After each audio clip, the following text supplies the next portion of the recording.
Bueno, pues buenas tardes.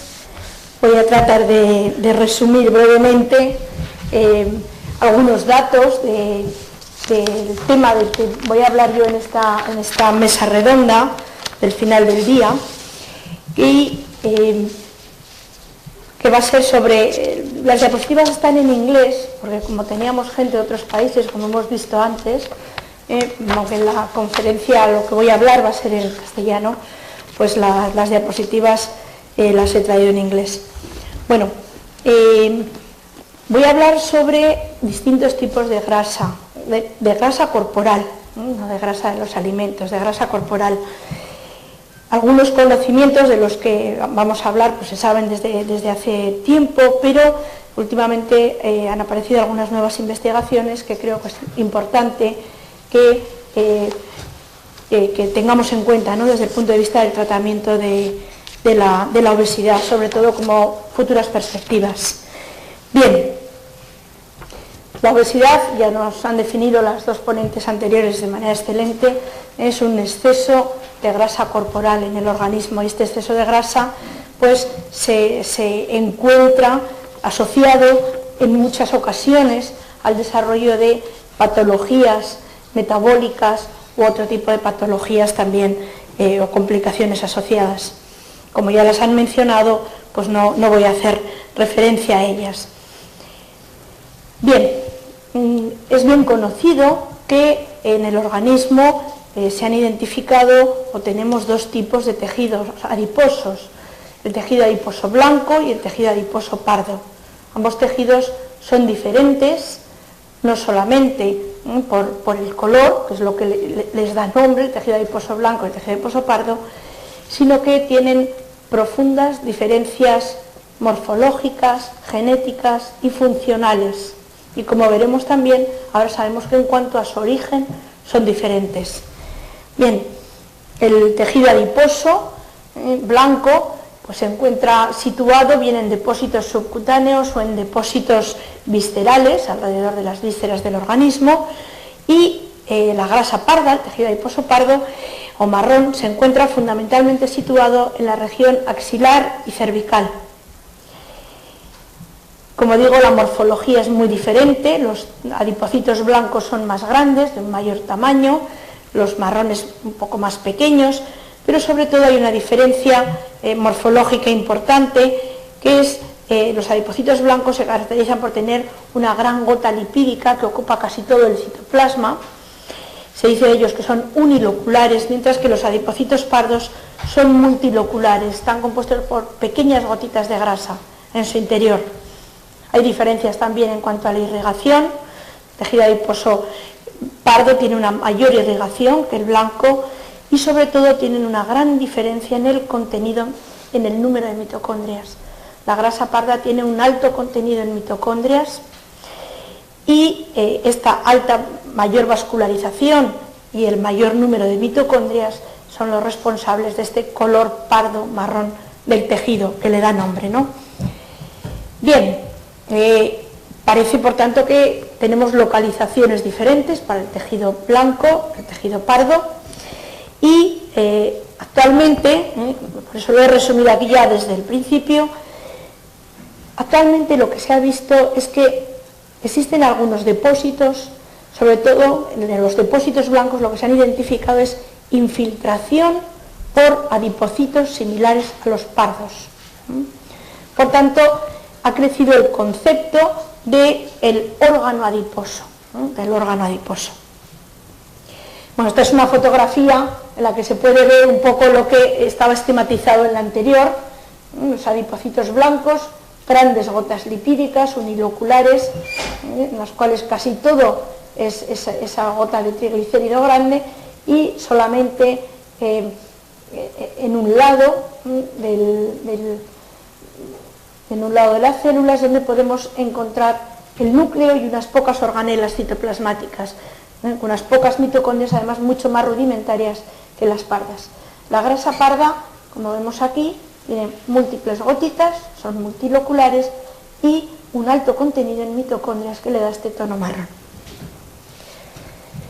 Bien, diferencias morfológicas, diferencias sobre todo funcionales. La función de estos dos tipos de tejido adiposo, el blanco y el pardo, es diferente. El tejido adiposo blanco es fundamentalmente un órgano de almacenamiento de energía. Es el lugar donde almacenamos el exceso de energía, el exceso de calorías en forma de triglicéridos. Y también es el lugar de reserva energética, desde el cual se libera la energía cuando estamos en periodos de balance energético negativo. Por tanto, esto se sabía desde hace mucho tiempo, es el reservorio energético del organismo, el tejido adiposo blanco, pero ahora hace ya unos casi 20 años, ¿no?, que sabemos también que el tejido adiposo blanco es un importante órgano secretor. Secreta importantes moléculas que están implicadas en la regulación de múltiples funciones. No voy a hablar ahora extensamente de esto, simplemente recordar pues, que secreta, por ejemplo, hormonas implicadas en la regulación del apetito y del balance energético, como la leptina, que han nombrado antes, hormonas implicadas en la regulación de la sensibilidad a la insulina, como la adiponectina, citoquinas inflamatorias, etc. Es decir, es un órgano muy importante que mediante la secreción de estas moléculas está regulando funciones de otros tejidos u órganos del organismo. Por lo tanto, la importancia que tiene el tejido adiposo blanco en la regulación fundamentalmente de funciones metabólicas, pues ahora sabemos que es muy importante, no es un mero reservorio energético. Bien, ¿cuál es la función del tejido adiposo pardo? El tejido adiposo pardo, bueno, también tiene capacidad para acumular grasa, pero esa no es su principal función. La principal función del tejido adiposo pardo es la termogénesis, es un tejido termogénico. Tiene capacidad para producir energía, para disipar la energía en forma de calor. Gracias, sobre todo, a la existencia en sus mitocondrias de una proteína que se llama la UCP1, que es una proteína desacoplante. Lo que hace es desacoplar y, por lo tanto, disipar la energía en forma de calor. Digamos, por tanto, que los adipocitos pardos lo que hacen es producir calor, disipar energía en forma de calor y, por tanto, ayudan a contrarrestar la hipotermia y también la obesidad, y ahora se ha visto que puede tener efectos beneficiosos para facilitar el que se disipe energía en situaciones de obesidad y diabetes. Por tanto, funciones diferentes para estos dos tejidos. Bien, bueno, antes de pasar al anterior, perdón, vamos a ver. ¿Por qué cuando me invitaron a dar esta charla sobre los distintos tipos de tejidos adiposos en una sesión sobre nutrición personalizada, uno puede pensar, bueno, ¿por qué no?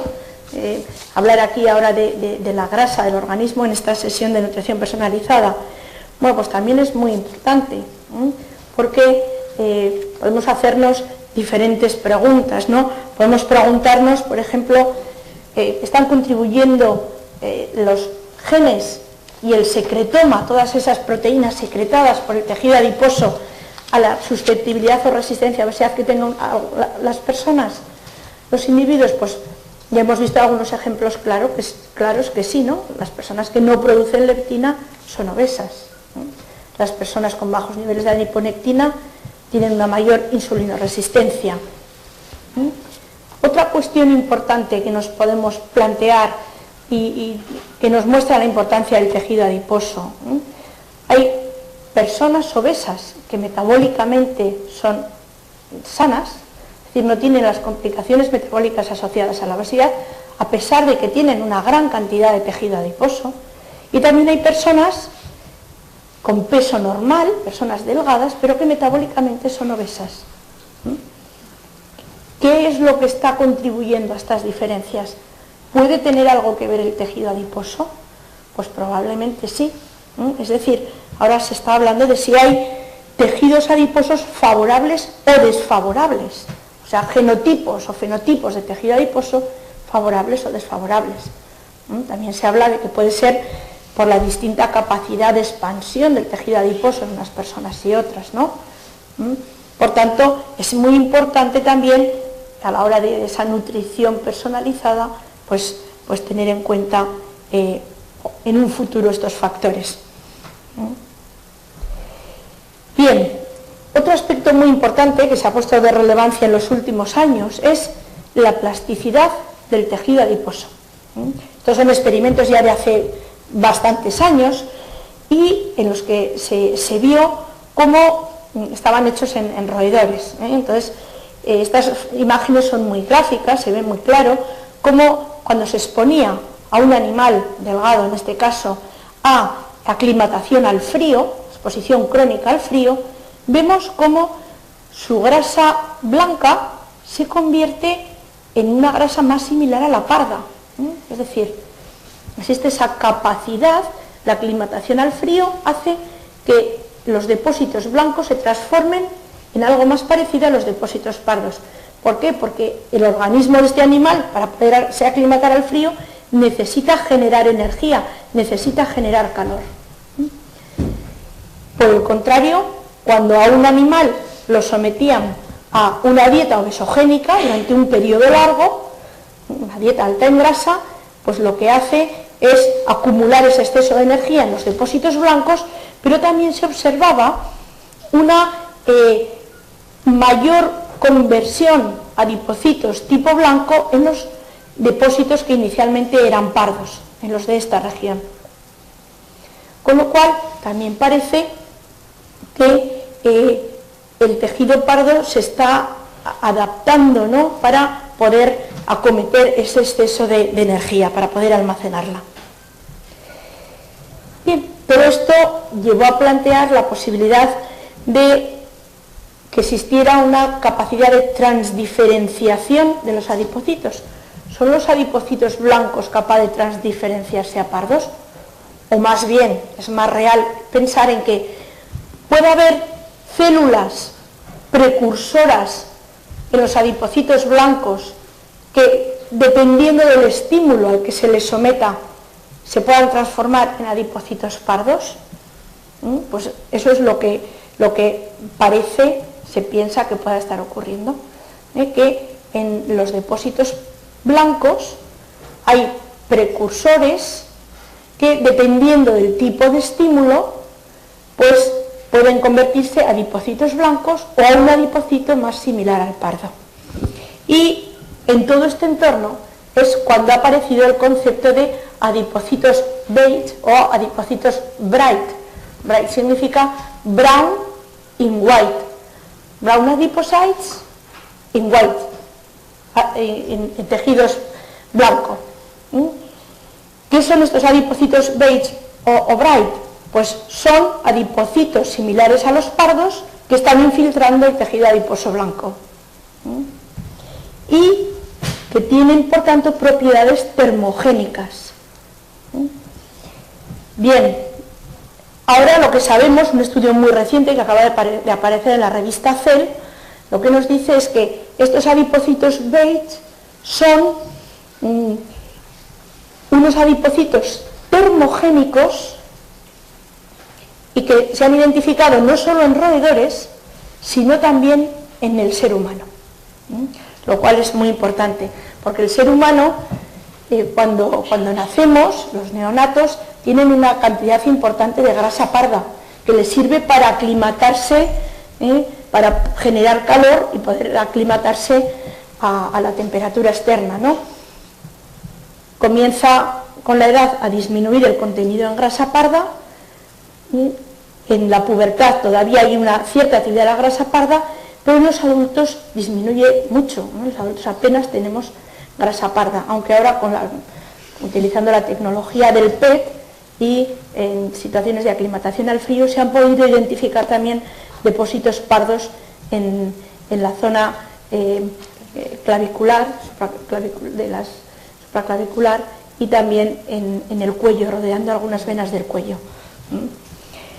Y está cobrando otra vez importancia el tejido adiposo pardo en adultos humanos. Bien, otro aspecto que también se sabe ahora que son estudios de los 2 últimos años, es que el origen de la grasa parda y de la grasa blanca es diferente en cuanto a su origen. La grasa parda procede de unas células progenitoras de las que proceden las células musculares, mientras que la grasa blanca y la grasa beige proceden de otras células progenitoras diferentes. Bueno, se han identificado los marcadores, pero simplemente que sepamos que la grasa parda procede de unas células progenitoras desde las que también se va a formar el músculo, y los adipocitos blancos y los adipocitos beige proceden de otro tipo de células progenitoras. Por tanto, perspectivas futuras desde un punto de vista científico y también terapéutico. Bueno, pues lo que se ha planteado y se ha visto ya en roedores, su eficacia es que si estimulamos la conversión de la grasa blanca a adipocitos metabólicamente más activos, es decir, adipocitos beige, que son termogénicos, pues esto puede ser una estrategia prometedora para el tratamiento de la obesidad y de sus complicaciones asociadas. Pero claro, para poder ser capaces de promover esto, pues es necesario entender los factores que están implicados en la formación y activación de la grasa beige, y también identificar fármacos, nutrientes, compuestos bioactivos, etcétera, que sean capaces de activar este proceso en humanos.